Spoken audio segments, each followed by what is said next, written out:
다 같이 이런 하나님의 사람으로 온전하게 하며 모든 선한 일을 행할 능력을 갖추게 하려 함이라. 아멘. 오직 예수님, 예수 그리스도의 은혜와 평강이 여러분의 영육간에 가정에 하시는 일에 충만하시기를 축원드립니다. 아멘.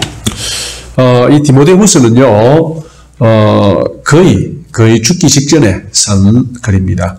언제 썼느냐 정확하게 알 수는 없어요. 그런데 일반적으로 두 번째 로마 감옥에 갇혔을 때, 첫 번째는 감옥이 아니고 가택연금이었죠. 갇혔을 때 여러분들 혹시 그 바울이라는 영화를 보셨는지 모르겠지만 아마 그 영화에 보면은 지하 감옥에 같이 있지 않습니까? 그때 쓴 편지로 추정되고 있습니다.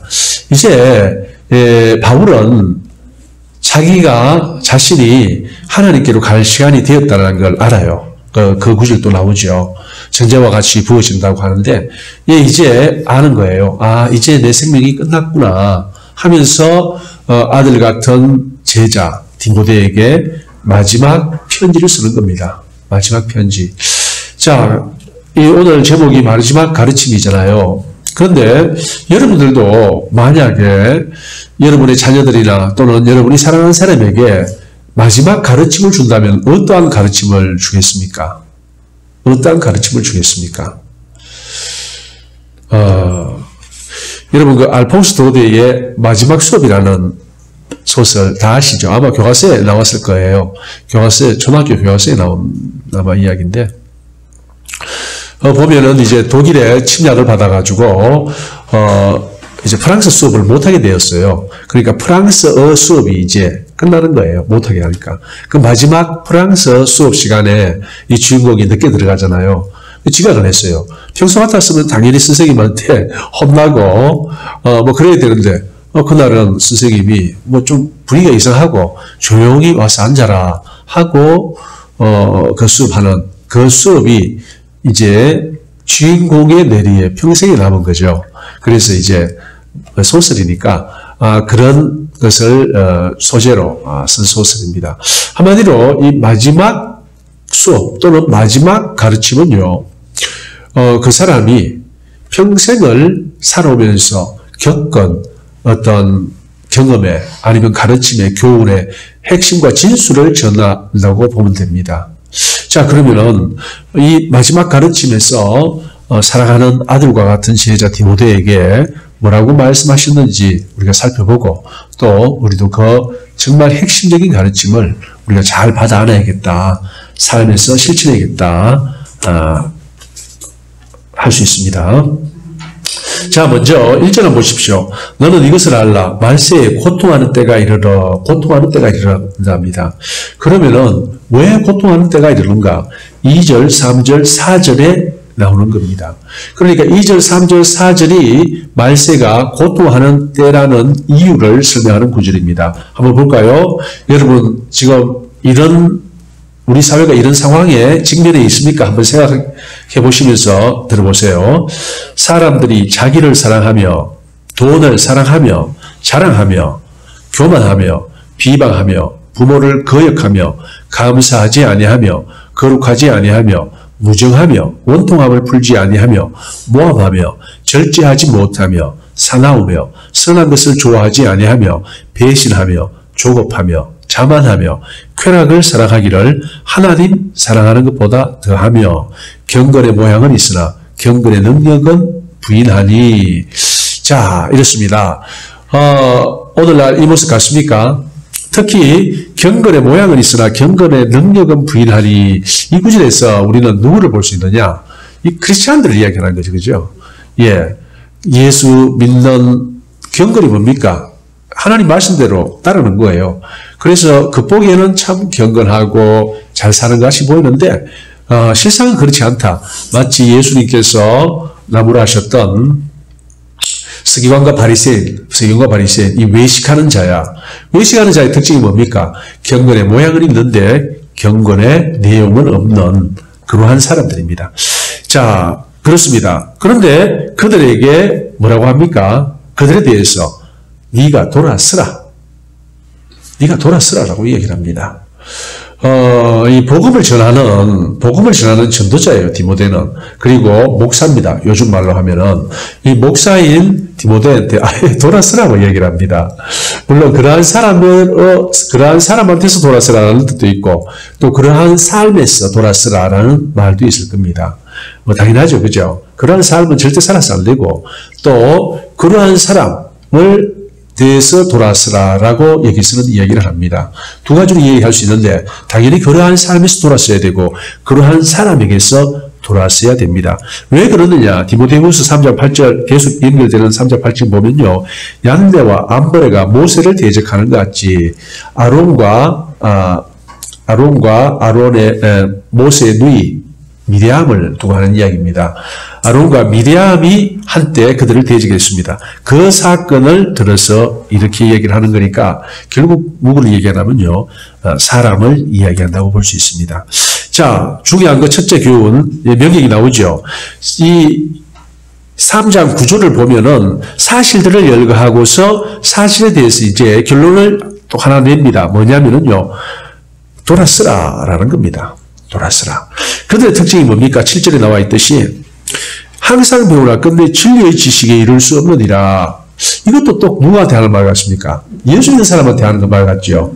끊임없이 하나님의 말씀을 듣고 배우고 머릿속은 많아집니다. 우리 손 목사님께서 말씀하셨듯이 이 천국과 지옥의 사이가 머리에서 가슴, 그 길이가 천국과 지옥이 사이라고 관계가 아니지 않았습니까? 그러니까 머리는 커지는데 삶 속에서 실천하는 믿음으로 받아들이는 그게 없다라는 겁니다. 그래서 그들은 어떻게 됩니까? 머리는 커지는데 진리의 지식에는 이룰 수 없는 거예요. 그냥 피상적인 지식으로만 남지 그 지식이 생명 되신 예수 그리스도 안에 들어가는 그 안에 거하는 지식으로는 성장할 수가 없다는 겁니다. 그렇기 때문에 그들에게서는 아예 돌아서라라고 말씀하십니다. 그리고 또 뭐라고 말씀하십니까? 계속해서 나오는 구절들은 뭐냐면요. 바울이 고난받았던 이야기입니다. 고난받았던 이야기 한번 볼게요. 9절. 그러나 그들이 더 나아가지 못할 것은 저 두 사람이 된 것과 같이 그들의 어리석임이 드러날 것이라. 나의 교훈과 행실과 의향과 믿음과 오래 참음과 사랑과 인내와 박해를 받음과 고난과 또한 안디옥과 이고니온과 루스드라에서 당한 일과 어떠한 박해를 받은 것을 내가 과연 보고 알았거니와 주께서 이 모든 것 가운데서 나를 건지셨느니라. 무릇 그리스도 예수 안에서 경건하게 살고자 하는 자는 박해를 받으리라. 자, 요번에 이제 또 새로운 이제 구절이 나옵니다. 앞에 이제 첫 번째는 뭐라고 했습니까? 말세에 징조를 놓고 돌아서라. 둘째는 자기의 삶을 놓고 뭐라고 하냐면요. 박해를 받으리라. 너도 박해 받을 수 있다. 받는다. 감내하라라는 겁니다. 마치 내가 그 많은 박해를 받은 거 네가 알지 않느냐. 그리고 내가 인내하고 끝까지 지금까지 견뎌왔고 또 그 모든 것은 하나님의 은혜와 도우심으로 이까지 오지 않았느냐. 너에게도 박해가 있다. 인내하라. 나처럼. 그렇게 얘기를 합니다. 우리가 한 10년 전만 하더라도요. 예수 믿는다는 것이 박해. 주로 무슨 박해입니까? 집안에서 박해를 이야기를 합니다. 예를 들어서 아내가 믿고 남편이 믿지 않습니다. 그러면 남편한테 박해를 받고 사실 그 반대되는 경우도 있습니다. 남편을 믿고 아내가 안 믿는데 남편이 박해를 받는 경우도 있어요. 또는 자녀가 믿고 부모가 믿지 않습니다. 그러면 그 자녀가 믿음으로 말미암아 박해를 받는 경우가 있어요. 주로 이런 경우를 우리는 떠올렸습니다. 그런데 오늘날은 어떻습니까? 참 놀랍게도 이 박해가 권력으로부터 오는 박해입니다. 정부로부터 오는 박해. 저는 정말 이러한 날이 올 줄은 상상도 못했습니다. 상상도 못했어요. 그런데 실제로 우리는 이러한 일을 당했어요. 지난 9월 20일에 법이 통과되었어요. 감염병 예방법, 전염병 예방법이죠. 그 법이 통과됐는데 일부 구절은 벌써 시행되었고요. 지금 시행되고 있고 일부 구절은 개정안 중에서 3개월 경과 기간을 두고 시행을 합니다. 그런데 그 내용 중에 어떤 게 있냐면은 철저하게 그게 교회를 겨냥한 그 구절이거든요. 저는 참 어떤 내용이 있냐면 이런 게 있습니다.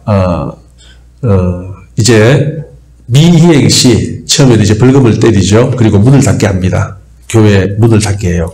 그것도 이행하지 않을 경우에는 강제 집행합니다. 어떻게 하냐면은 간판과 교회로 표시할 수 있는 그것을 뜯어버린다고 이제 그런 구절이 나와 있어요. 제가 어젠가 아래가 제가 누가 그런 말을 해가지고 제가 인터넷에서 새로 개정된 걸 다 찾아봤어요. 찾아보고 개정된 것만 따로 정리를 딱 해놨는데 A4 2장에 그걸 다 다운받아가지고 정리를 해놨어요. 하는데 너무 어처구니 없는 거예요.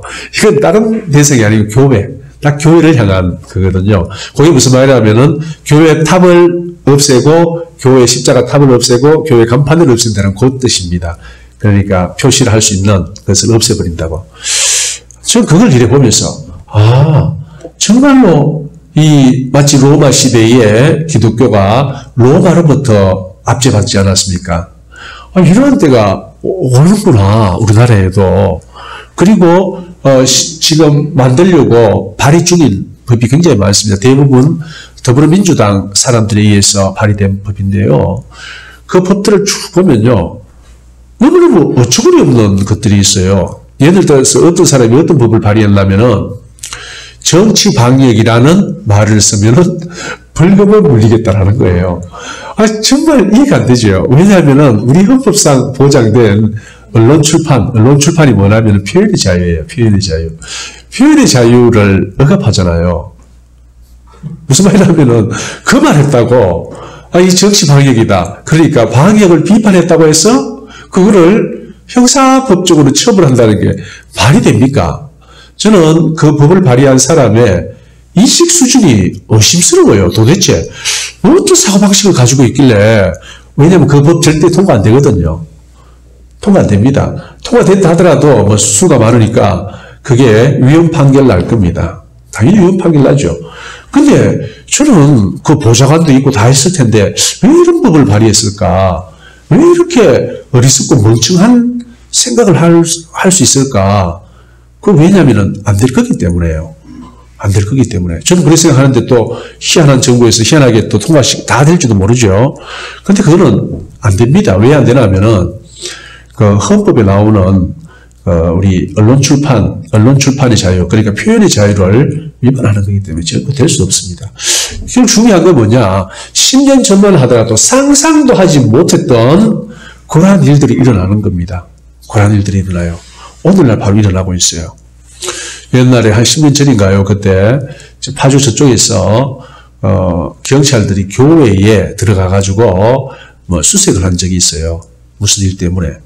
아마 무슨 일인지 기억 안 나는데 그때 굉장히 시끄러웠어요. 그 문제가 어떻게 교회에 들어와서 이렇게 압수수색을 하냐고.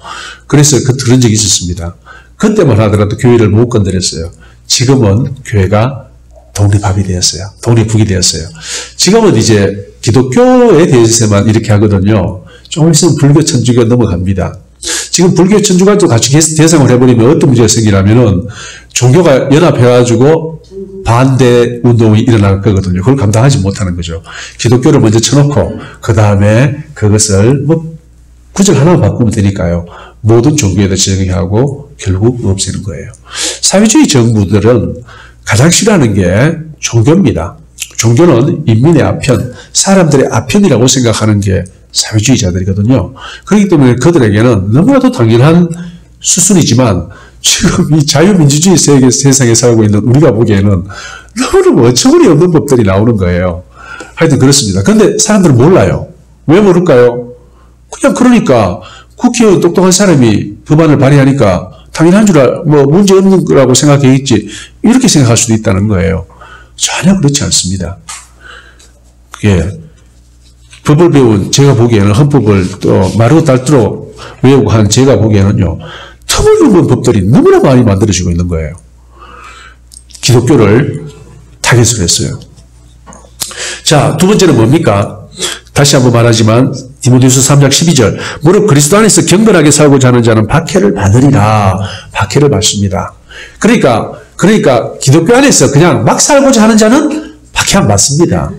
경건하게 살고자. 경건이 뭡니까? 말씀에 순종하는 삶이 경건의 삶입니다. 말씀에 순종하여 예배드리고 말씀에 순종하여 복음 전파하고, 그죠? 그러려면 이제 옛날에는 상상도 꿈도 못 꿨던 박해를 받을 수 있다는 것입니다. 마치 초대교회의 시대로 돌아가는 것 같은 느낌이 들어요. 사실 전 세계적으로 보면요, 초대교회와 같은 신앙생활을 하는 사람들도 있어요. 뭐냐면 그 박해받는 삶, 예를 들어서 인도라든가 아니면 이슬람권이라든가 이런 데서 이런 복음을 전파하는 일을 하면요, 당연히 그런 박해를 받습니다. 하지만 자유대한민국에서 이런 날이 올 줄은 정말 꿈에도 생각하지 못했습니다. 자, 박해를 달게 받으십시오. 지금 이 박해를 받으리라 말씀하신 뜻이 뭐냐면은, 사랑하는 아들 같은 디모데한테, 디모데의 앞날도 알거든요.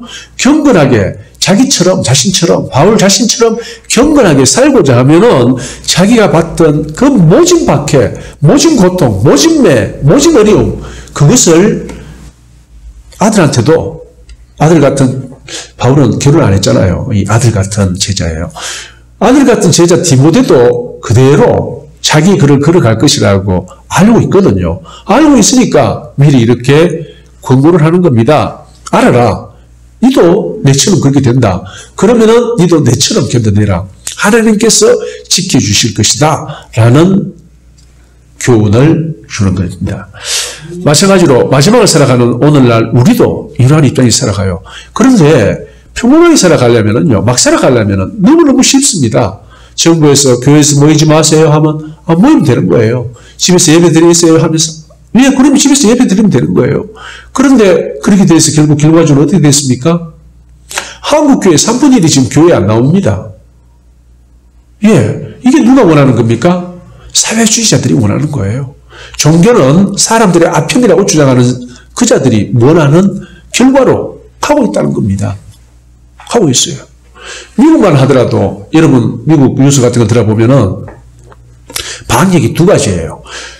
공화당 주지사가 다스리는 그런 주는요, 안 합니다. 강제 격리라든가 아니면 강제 거리 유지라든가 마스크 착용 의무 아무것도 안 합니다. 다 안 해요.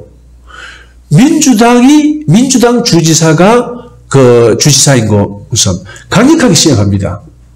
왜 그래요? 그냥 말하는 거예요, 그냥. 요새 미국의 민주당이 좀 사회주의자들이 많이 장악하고 있는데, 그러니까 그들이 하는 거예요. 사회주의자들은 마스크 쓰라, 모이지 마라, 거리 떨어져라, 셧다운 해라. 셧다운이 뭡니까? 그냥 공장이고 뭐고 다 걸어 잠가라, 잠그고 나오지 마라, 돌아다니지 마라, 이거예요. 그러려면 왜 되는지 아세요? 경제가 엉망됩니다. 다 살기 힘들어지는 거예요. 나중에 다 살기 힘들어지면 왜 됩니까? 정부에서 나눠주는 것 뿐이죠. 그걸 목적으로 하는 것이 바로 사회주의 정책이에요. 사회주의 정책. 그런데 희한하게 또 공화당이 다스리는 데는 절대 그렇지 않아요. 그럼 뭐 여러분 이상한 거 못 느낍니까? 비교를 안 됩니까? 그렇습니다. 자, 그리고 이제 세 번째 이제 교훈을 뭘로 줍니까? 뭘로 주냐면요. 자, 한번 보십시오. 디모데후서 3장 14절부터 제가 한번 읽어볼게요. 그러나 너는 배우고 확실한 일에 거하라.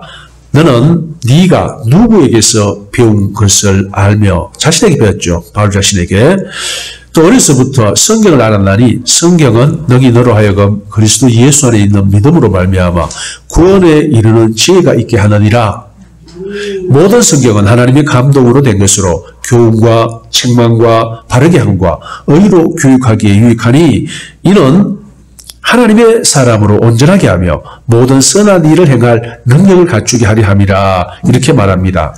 자, 그러면은 마지막으로 무엇에 대해서 이야기를 합니까? 성경에 대해서 이야기를 하고 바울이 가르친 교훈에 대해서 얘기를 합니다. 바울이 가르친 교훈은요, 이제 바울 서신에 나타나 있습니다. 그리고 아마 이게 거의 마지막 바울 서신이거든요. 지금 우리가 보는 게. 그렇기 때문에 그 전까지 바울 서신은 이미 많이 퍼져 있었어요. 그리고 그것은 필사돼서 필사돼가지고 널리 퍼져 있었어요. 그래서 이 디모데도 바울 서신 여러 가지를 다 가지고 있었을 거예요. 그 전에 나온 로마서라든가 고린도 전후서라든가 다 가지고 있었을 겁니다. 그리고 그 교훈과 또 하나는 뭡니까? 성경. 이때 성경은 구약을 말합니다. 구약 성경. 그러니까 말씀 위에 굳게 서라라는 겁니다. 이 말씀은 너로 하여금 어떻게 합니까? 믿음으로 말미암아 구원에 이르게 하는 지혜가 있게 하느니라. 자, 지혜가 있게 합니다. 구원에 이르게 하는 지혜가 있다. 이 말씀은. 그래서 마지막으로 당부하는 것이 이 장에서 말씀에 굳게 서고 말씀에서 벗어나지 마라. 결국 이 말씀은 하나님의 사람으로서 7절 온전하게 하며 모든 선한 일을 행할 능력을 갖추게 하려 함이라. 결국 너는 말씀으로 하나님의 능력을 받아야 된다. 말씀으로 온전해야 된다. 이 이야기를 하는 겁니다. 바울도 평생 이렇게 살았어요. 바울은 구약 선생이에요. 아주 뛰어난 구약 선생이에요. 그리고 성령님의 감동 감화로 말미암아서 놀랍도록 하나님의 지혜를 받고 또 하나님의 뜻을 깨달아 알고 그것을 이제 편지로 썼던 겁니다. 그래서 바울의 편지 또 구약 성경은 결국 우리를 온전하게 하고 또 선한 일을 행할 하나님의 능력이 된다는 겁니다. 결국 오늘날 이 박해받는 시대에 또 그 위에 이 말세에 나타날 여러 가지 악한 징조들이 팽배한 이 시대에 우리가 어떻게 살아야 되느냐? 박해를 두려워하지 마라. 믿음으로 진리를 따르는 데 말미암아서 따라오는 박해라면은 타락해 받으라. 두 번째는 하나님의 말씀을 굳게 잡으라. 말씀에서 떠나지 않는 것이 너를 온전하게 하고 구원에 이르게 하고 또 모든 선한 일을 행할 능력이 되어준다라는 말씀을 하십니다. 자, 이게 바로 마지막 가르침입니다. 마지막 가르침. 여러분은 어떤 가르침을 사랑하는 사람에게 마지막 가르침으로 주시겠습니까? 예, 다 생각이 다 다르겠지만 여러분 같으면은 저는 비슷하다고 봅니다. 바로 이 바울의 가르침과 별반 다르지 않다고 생각합니다. 마지막 때 진리를 지키고 말씀을 지키는 일 때문에 받는 박해를 달리 받으라. 두려워하지 마라. 그것 때문에 말씀을 저버리거나 진리를 저버리거나 예수를 저버리는 결코 없도록 해라. 그 다음에 또 뭡니까? 성경 말씀이 너를 온전하게 한다. 성경 말씀이 너를 모든 선한 일을 행할 수 있는 능력이 되어준다. 그리고 하나님께서 너와 항상 함께 하셔서 너를 지켜주신다. 아마 이 말씀을 여러분들이 증거할 것입니다.